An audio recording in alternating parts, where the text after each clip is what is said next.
London, the timeless city of kings and rebels. An invitation to a story without end.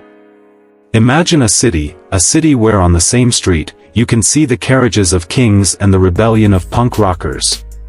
This is a giant that has risen from its own ashes time and again, defying plagues, fires, and wars, a city that resists time itself. This is London. Not just a capital city, but the global stage for finance, fashion, music, and theater. I'm here not just to show you the red telephone boxes or the double-decker buses, but the life behind those icons, the warm buzz inside a pub, the unique feeling of touching history in the quiet corridors of its museums. Ready your umbrellas and your curiosity. Because this is a journey to discover the 1,000 faces of one of the world's most influential cities. The heart of power and resilience. To understand London's story, we must go to its heart, on the banks of the River Thames, to the center of power, Westminster. Before you stands Big Ben, not just a clock tower, but the heartbeat of a nation. And right beside it, the Houses of Parliament, where laws are made and the country's destiny is shaped. A few steps away lies a center of 1,000 years of history and faith, Westminster Abbey. This is not just a church, it is the sacred stage where kings and queens have been crowned since William the Conqueror. Inside, you can walk through Poets' Corner, among memorials to literary giants like Shakespeare and Dickens, and witness a nation's sacrifice at the tomb of the unknown warrior. And of course, living history, Buckingham Palace. Watching the flawless ceremony of the soldiers in their red coats and bearskin hats is to witness a royal tradition kept vividly alive. And if the royal standard flag is flying high, you know the king is at home. But London's history isn't just about splendor. It has a darker side, the Tower of London. This was once a royal palace, later a prison and a site of executions. It's a place where figures like Anne Boleyn were imprisoned, and where legend says the kingdom will fall if its resident ravens ever leave. Today, it houses the most precious jewels in the world, the crown jewels. And the elegant crossing right next to it. Tower Bridge. Watching its mechanism raise the two bascules to let large ships pass is an engineering spectacle you must see. Now, let's go to the city's public heart, Trafalgar Square. This isn't just a square, it's London's meeting point, the center for celebrations and protests, where Admiral Nelson's statue commemorates the nation's naval power. And the dome that dominates the skyline, risen from the ashes. St. Paul's Cathedral. This masterpiece, built by Sir Christopher Wren after the Great Fire of London, became a symbol of the city's resistance and resilience by surviving the bombings of World War II. It has witnessed the nation's most pivotal moments, from Churchill's funeral to the wedding of Prince Charles and Princess Diana. The living traditions of London. To understand London is not just to see its buildings, but to experience the traditions woven into its soul. Here are a few of those unique rituals you can only find in Britain. First and foremost, the pub culture. A pub is not a bar. It is the nation's living room. A social hub where people meet after work, chat, play darts, and connect. The dark wood decor, the scent of local Alesh, and that friendly hum. Here, you can have a true British experience by trying the famous fish and chips or the Sunday classic, the Sunday roast.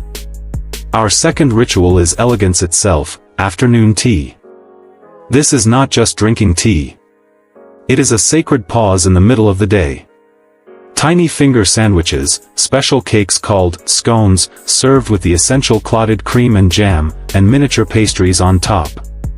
This is a delightful tradition that can last for hours. And finally, the tradition of passion, sport culture.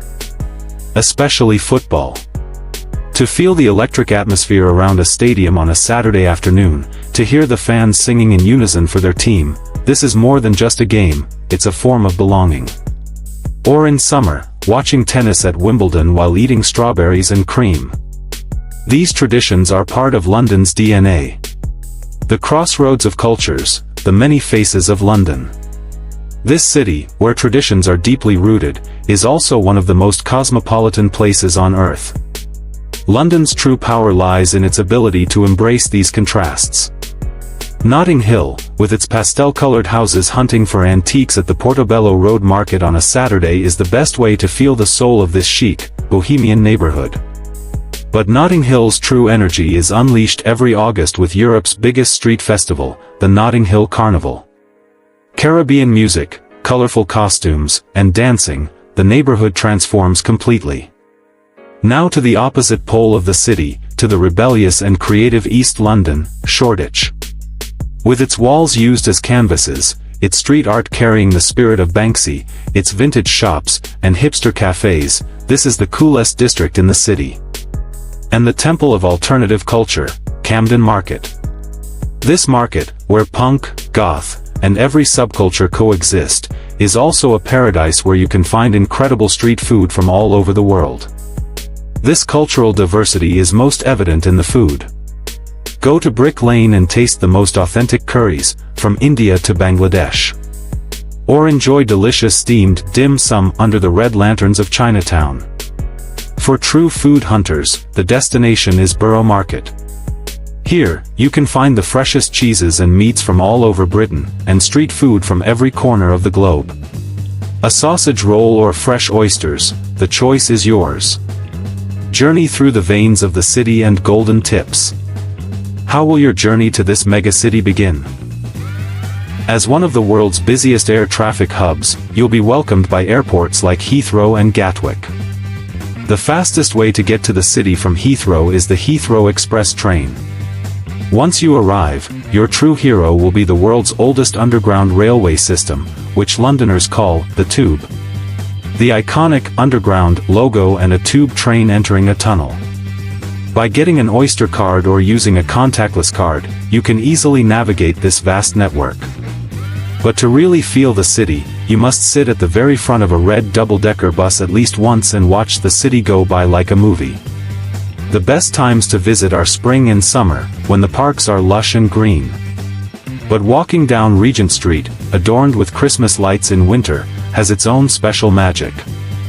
And here is my golden tip: London may be one of the most expensive cities in the world, but it is also one of the most generous. Because entry to many of the world's best museums is completely free. The British Museum, where you can see Egyptian mummies and the Rosetta Stone, the National Gallery, home to Van Gogh's Sunflowers, the Natural History Museum, filled with dinosaur skeletons, or the heart of modern art, the Tate Modern. You can spend days in these museums without spending a single penny. This is London's gift to the world. The unfinished city. Yes, this is London. Simultaneously formal and rebellious. Deeply tied to thousand-year-old traditions, yet an innovator shaping the future.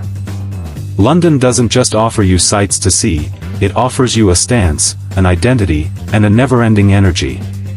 When you leave this city, you realize that visiting London just once is never enough. Because by the time you return, it will have already changed, already started writing a new story. Because London is the city that is never complete. So, which face of London would you like to meet?